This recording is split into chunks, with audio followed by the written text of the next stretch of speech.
दोस्तों, तिब्बती धर्मगुरु दलाई लामा से तो आप जरूर परिचित होंगे। वर्तमान समय में दलाई लामा दुनिया में शांति के प्रतीक के रूप में देखे जाते हैं। दलाई लामा तिब्बत के सर्वोच्च नेता और सर्वोच्च धर्मगुरु भी हैं, लेकिन वर्षों से वो भारत में रह रहे हैं।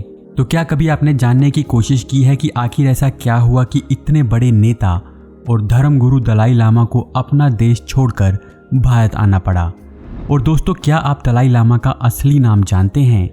अगर आप सोच रहे हैं कि उनका नाम दलाई लामा है तो आप गलत हैं, क्योंकि उनका असल नाम कुछ और है। तो दोस्तों, अगर आप दलाई लामा के तिब्बत से भागकर भारत आने की वजह जानना चाहते हैं, साथ ही दलाई लामा के असल नाम के साथ साथ इनसे जुड़ी कुछ अनसुनी और हैरान करने वाली बातें जानना चाहते हैं, तो इस वीडियो में हमारे साथ आखिर तक बने रहें। इस वीडियो को देखने के बाद यकीनन आप बिल्कुल नई जानकारी लेकर जाएंगे।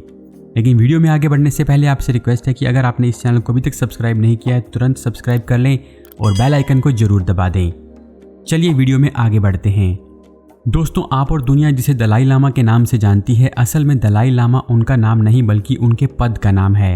आप इसे इस तरह से समझें कि जिस तरह भारत में प्रधानमंत्री, राष्ट्रपति इत्यादि का पद होता है, उसी तरीके से तिब्बत में तिब्बती बौद्ध धर्म के एक गुट गिलुग के सर्वोच्च नेता के लिए दलाई लामा का पद होता है। अब जिस तरह से भारत के 14वें प्रधानमंत्री नरेंद्र मोदी हैं, उसी तरीके से तिब्बती बौद्ध धर्म के गिलुग गुट के 14वें दलाई लामा तेंजिन ग्यात्सो हैं, जो वर्षों से भारत में शरणार्थी के रूप में रह रहे हैं। अब यहाँ पर यह बात स्पष्ट हो गई है कि दलाई लामा असल में किसी व्यक्ति विशेष का नाम नहीं है, बल्कि ये एक पद का नाम है। अब इस पद पर जो व्यक्ति वर्तमान समय में विराजमान है, उनका नाम तेंजिन ग्यात्सो है, जो कि 14वें दलाई लामा है। तो चलिए अब आपको 14वें दलाई लामा तेंजिन ग्यात्सो की जिंदगी से जुड़े कुछ अनछुए पहलुओं से रूबरू करवाते हैं। दलाई लामा तेंजिन ग्यात्सो का जन्म 6 जुलाई 1935 को चीन के क्युंघाई प्रोविंस के टाक्स्टर नाम के एक गांव में हुआ था। जिस परिवार में इनका जन्म हुआ वो पेशे से एक किसान का परिवार था। साथ ही इनका परिवार घोड़ों का भी व्यापार करता था। तेंजिन ग्यात्सो के 14वें दलाई लामा बनने की प्रक्रिया आपको थोड़ी रोचक लग सकती है। आपको ये पता है कि भारत एक लोकतांत्रिक देश है और यहाँ प्रधानमंत्री का चुनाव लोकतांत्रिक प्रक्रिया के तहत किया जाता है, लेकिन दलाई लामा के पद पर व्यक्ति की नियुक्ति की प्रक्रिया बेहद ही जटिल और बहुत ही कठिन होती है। दरअसल बौद्ध धर्म की मान्यताओं के अनुसार जो व्यक्ति दलाई लामा के पद पर नियुक्त होता है, असल में उसका पुनर्जन्म होता है।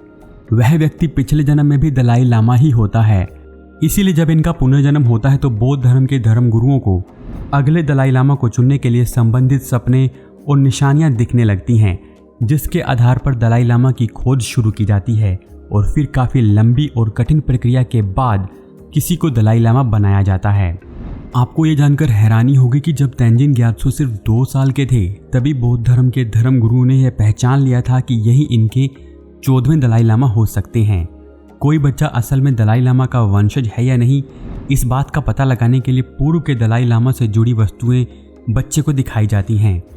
अगर बच्चा उन चीज़ों को ठीक ठीक पहचान लेता है तो ये माना जाता है कि यही बच्चा उनका दलाई लामा हो सकता है। ऐसे ही तेंजिन ग्यात्सो के साथ भी हुआ था। जब शुरुआती जांच के बाद कंफर्म हो गया कि तेंजिन ग्यात्सो बौद्ध धर्म के अगले दलाई लामा हो सकते हैं, तो बौद्ध धर्म के तत्कालीन धर्म गुरुओं ने उन्हें अपने साथ ले लिया ताकि बौद्ध धर्म की शिक्षाएं दी जा सकें और आगे चलकर वो धर्म का नेतृत्व कर सकें। इस तरह वर्तमान दलाई लामा सिर्फ 2 साल के थे, तभी उन्हें बौद्ध धर्म गुरुओं ने अपने साथ लिया और 5 साल की उम्र में 22 फरवरी 1940 को उन्हें दलाई लामा घोषित कर दिया गया। हालांकि तब ये उनके पूरे तौर पर दलाई लामा की प्रक्रिया की पहली सीढ़ी थी। 1959 में ये आखिरकार सभी परीक्षाओं और शर्तों पर खरे उतरते हुए पूरे तरीके से दलाई लामा बन गए। अब तक आपने तेंजिन ग्यात्सो के शुरुआती जीवन और इनके दलाई लामा बनने के सफ़र के बारे में जान लिया है। चलिए अब बात करते हैं आखिर इन्हें भारत भागकर क्यों आना पड़ा। लंबे समय तक चीन तिब्बत को अपना हिस्सा बताता रहा है और तिब्बत पर चीन का पूरा नियंत्रण भी है, लेकिन 13वें दलाई लामा ने 1912 में तिब्बत को स्वतंत्र घोषित कर दिया था। इस तरह अगले 40 साल तक तिब्बत स्वतंत्र ही रहा। लेकिन जब 13वें दलाई लामा की मृत्यु हो गई और 14वें दलाई लामा को चुनने की प्रक्रिया जारी थी, इसी दौरान चीन ने एक बार फिर तिब्बत पर हमला कर दिया और इस हमले में तिब्बत की बुरी तरीके से हार हुई। जब चीन ने एक बार फिर से तिब्बत पर नियंत्रण हासिल किया तो चीन का जुल्म सितम तिब्बत पर बढ़ता गया इधर 14वें दलाई लामा की नियुक्ति के बाद चीन का विरोध बढ़ता ही जा रहा था। इस कारण 14वें दलाई लामा चीन की नज़र में खटकने लगे थे। अब लोगों को डर था कि हर हाल में चीन 14वें दलाई लामा को या तो कैद कर सकता है या फिर उन्हें मार सकता है। इन्हीं सब आशंकाओं के बीच रातों रात 14वें दलाई लामा चुपचाप अपने दल के साथ रात के घने अंधेरे में 17 मार्च 1959 को तिब्बत की राजधानी लहासा से भारत की ओर चल पड़े। चीन की नज़रों से बचने के लिए दलाई लामा अपने समूह के साथ पैदल ही निकले थे। ये सब वहां से निकल तो गए, लेकिन अगले कुछ दिनों तक इन लोगों का कोई अता पता नहीं चला। 10 दिन से ज़्यादा बीत गए, लेकिन अब तक ये लोग ना तो किसी दूसरे देश में पहुंचे थे और ना ही किसी के पास इन लोगों के बारे में कोई जानकारी थी। ऐसे में लोगों ने मान लिया कि दलाई लामा को चीन ने खोजकर मार डाला है या फिर कैद कर लिया है।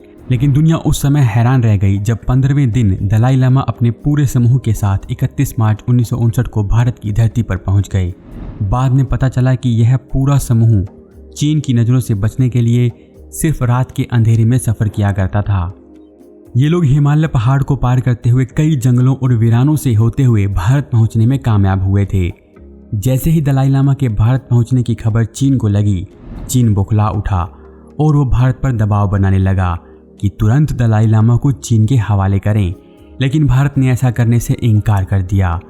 भारत आकर दलाई लामा ने 28 अप्रैल 1959 को तिब्बत को फिर से स्वतंत्र घोषित करते हुए सेंट्रल तिब्बतियन एडमिनिस्ट्रेशन की घोषणा कर दी और खुद इसके प्रमुख बन गए।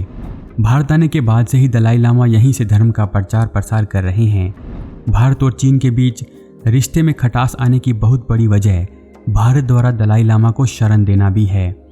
हालांकि चीन के दबाव के बावजूद भारत ने चीन के सामने कभी घुटने नहीं टेके हैं।